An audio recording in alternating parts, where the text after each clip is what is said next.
नमस्कार, स्वागत है आप सभी का द हिस्ट्री यूट्यूब चैनल में। और आज की इस वीडियो में हम बात करेंगे इतिहास में वस्तुनिष्ठता एवं पूर्वग्रह। हम बात करेंगे इतिहास में वस्तुनिष्ठता क्या है और साथ ही साथ हम इतिहास की पूर्वग्रह पर भी बात करेंगे। साथ ही साथ इसी वीडियो में हम देखेंगे कि क्षेत्रीय इतिहास का क्या महत्व होता है। तो ये दो टॉपिक हम आज के इस वीडियो में देखने वाले हैं। तो आइए शुरुआत करते हैं और वीडियो के आखिर तक आप बने रहेंगे, ऐसी कामना करता हूँ।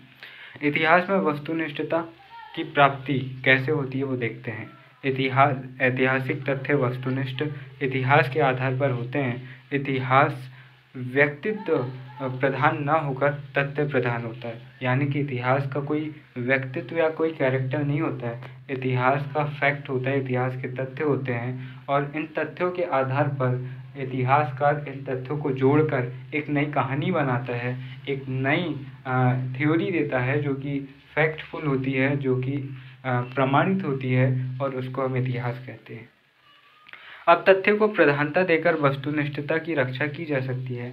बटरफील्ड यहाँ पर कहते हैं कि वस्तुनिष्ठता इतिहास की वाणी है।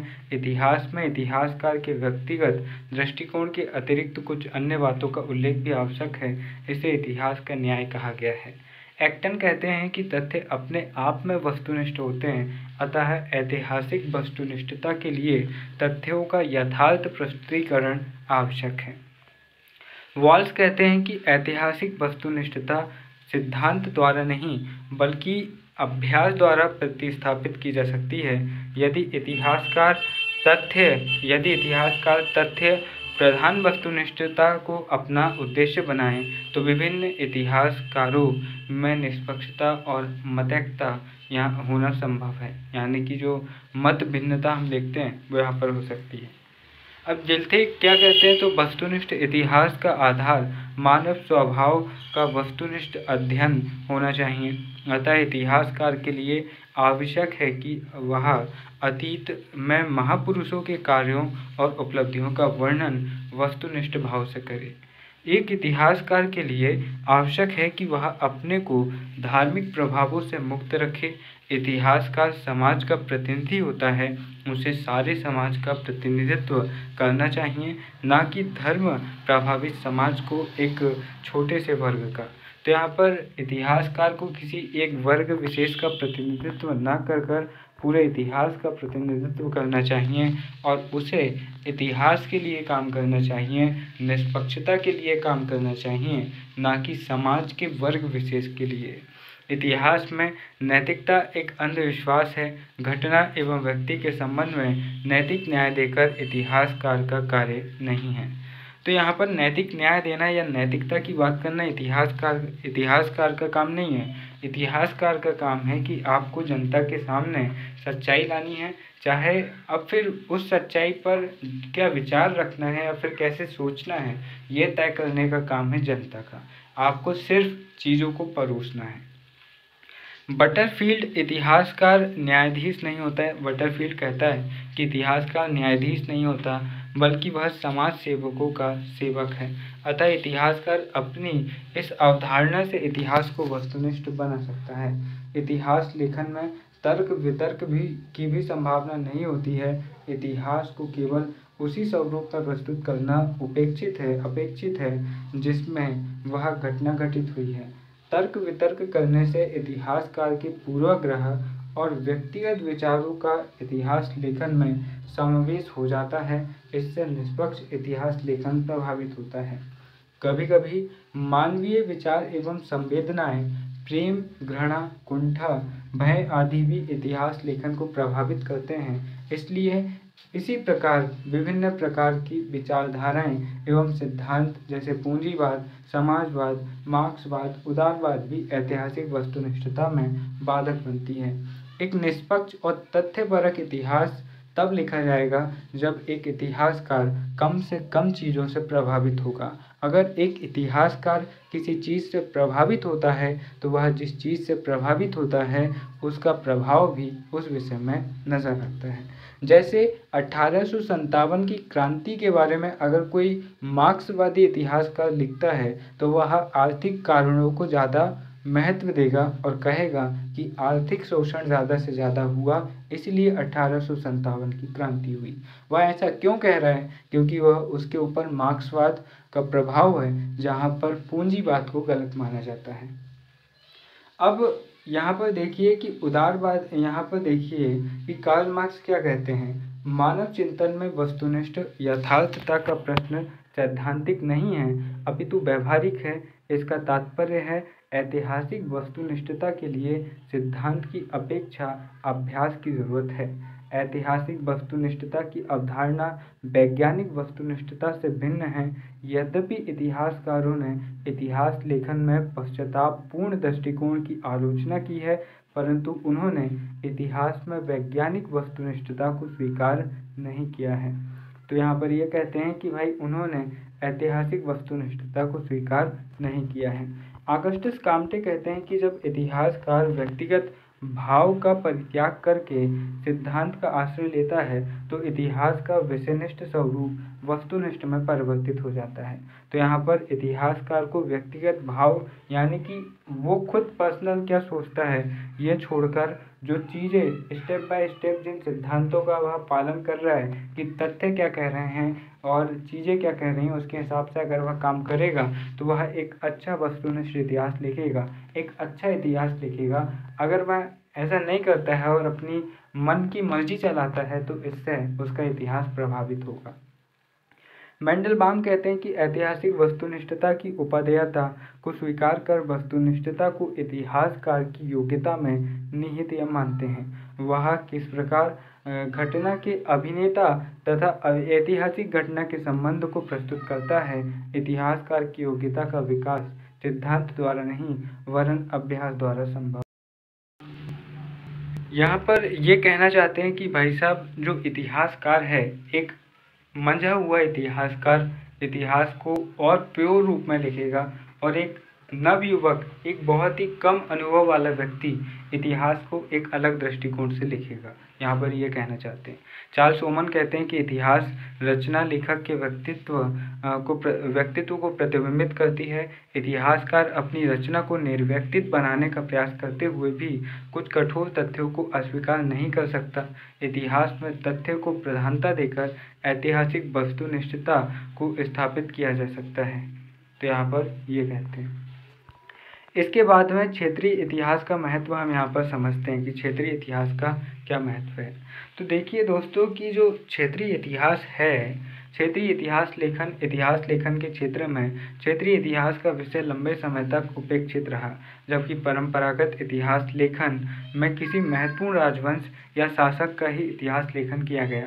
हम देखते हैं कि हम बड़े बड़े राजवंशों का इतिहास लेखन देखते हैं, लेकिन छोटे छोटे राजवंश जो किसी कस्बे या फिर छोटे से क्षेत्र में फैले हों उनके बारे में हम बहुत कम जानते हैं। हम छोटे वर्ग के बारे में बहुत कम जानते हैं, जबकि हम बड़े वर्ग के बारे में बहुत कुछ जानते हैं। जैसे मौर्य वंश, गुप्त वंश, हर्षवर्धन, मुगल वंश आदि के बारे में तो हम बहुत कुछ जानते हैं, लेकिन जो छोटे राजवंश इनके समानांतर चल रहे थे उनके बारे में हम नहीं जानते। जैसे अकबर के समानांतर पूर्वोत्तर में क्या हो रहा था हमको नहीं पता, दक्षिण में क्या हो रहा था हमको नहीं पता, उत्तर में क्या हो रहा था हमको नहीं पता। क्यों? क्योंकि हम छोटी चीज़ों को महत्व नहीं देते हैं। मध्यकाल, अब वही कहावत है ना कि भाई बड़े बड़े शहरों में छोटी मोटी बातें होती रहती हैं। अब छोटी मोटी बातों पर कौन ध्यान देगा, लेकिन इतिहास में देना पड़ता है अगर समाज का अध्ययन आप करना चाहते हैं तो। मध्यकाल में फारसी, दरबारी तथा मुस्लिम इतिहास लेखन को अधिक महत्व मिला, यहाँ तक कि अधिकांश यूरोपीय इतिहासकारों ने भी भारतीय इतिहास के अध्ययन में इन्हीं स्रोतों को आधार बनाया।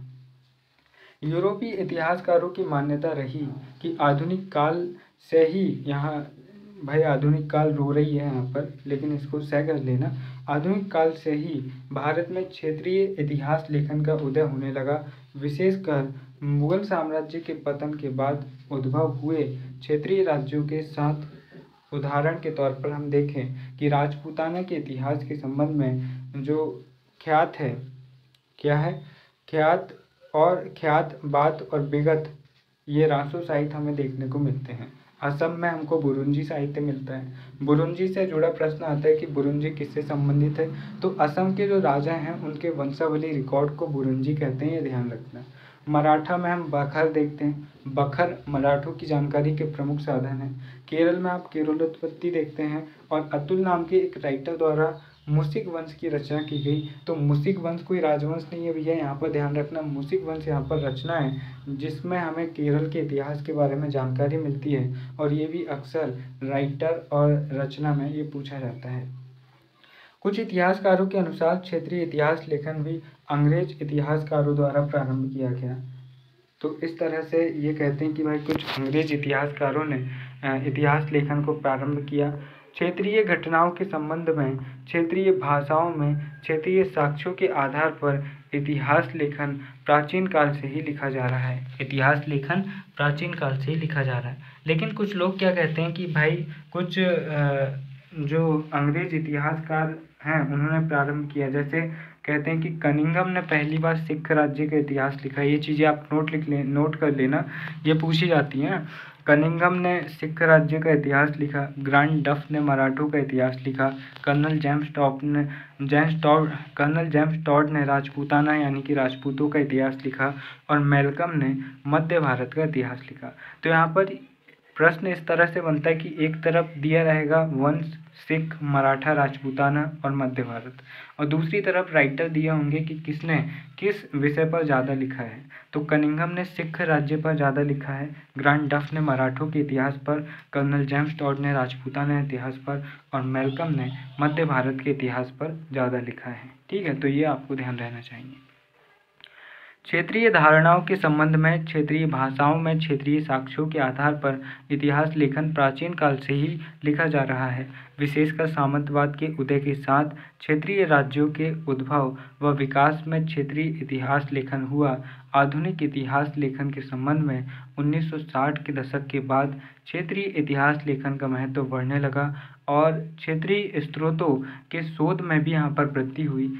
इन क्षेत्रीय शोधों से ऐतिहासिक समस्याओं का गहन विश्लेषण करने में सहायता मिलने लगी। यद्यपि अंग्रेज इतिहासकारों ने आधुनिक संदर्भ में क्षेत्रीय इतिहास लेखन की शुरुआत की, पर उनके लेखन में कुछ सीमाएं थी। वे अभिलेखों, क्षेत्रीय यानी कि जो विशेषकर क्षेत्रीय अभिलेख हैं, भाषा के अभिलेखों का अध्ययन नहीं कर पाए, क्योंकि विदेशी लोग सभी क्षेत्रीय भाषाओं को जाने ये ज़रूरी नहीं है, जिससे इतिहास लेखन की प्रामाणिकता उच्च स्तर पर नहीं आ सकी।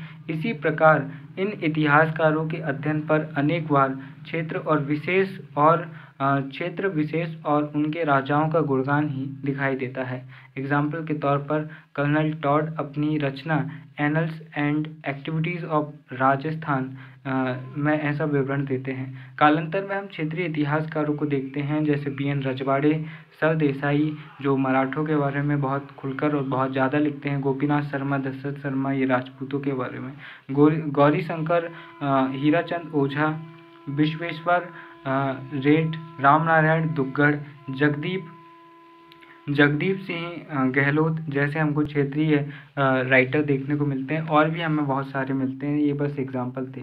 आदि इतिहासकारों ने क्षेत्रीय इतिहास लेखन में वैज्ञानिक दृष्टिकोण अपनाया। इन्होंने इतिहास लेखन में क्षेत्रीय भाषा के अभिलेख, मुद्रा संबंधी प्रमाणों, पुरालेख साक्ष्यों व अन्य क्षेत्रीय सांस्कृतिक साक्ष्य प्रमाणों का उपयोग किया। क्षेत्रीय इतिहास लेखन की क्या सीमा रही, ये हम देखते हैं। तो क्षेत्रीय इतिहास लेखन राष्ट्रीय एकता के लिए खतरा है, क्योंकि इसमें क्षेत्रीय भाषाओं में क्षेत्रीय अस्मिता और संस्कृति पर विशेष रूप से बल दिया गया है, और क्षेत्रीय इतिहास लेखन में हमें राष्ट्रीयता का महत्व नहीं मिलता। जैसे राजस्थान के क्षेत्रीय इतिहास लेखन में जितना महत्व महाराणा प्रताप का है, उतना महत्व विजयनगर के कृष्णदेवराय का नहीं होगा। उसी तरह जितना महत्व मुगल लिटरेचर में अकबर का होगा, उतना महत्व अन्य राजाओं का नहीं होगा। वैसे ही केरल की संस्कृति में केरल के राजा महाराजाओं का महत्व होगा। तो इस तरह से एक संस्कृति अपने आप को श्रेष्ठ मानती है और इससे राष्ट्रीय संस्कृति का निर्माण नहीं हो पाता है। क्षेत्रीय ग्रंथों में ऐतिहासिक तथ्यों की बजाय क्षेत्रीय अस्मिता और गौरव का अतिरंजित विवरण मिलता है। अनेक मध्यकालीन क्षेत्रीय ग्रंथों में प्रामाणिकता, तार्किकता और आलोचनात्मक विवरण की कमी दिखाई देती है। क्षेत्रीय इतिहास का महत्व अगर हम देखें तो परंपरागत इतिहास लेखन में केंद्रीय राजवंशों और राजाओं का ही इतिहास लिखा गया।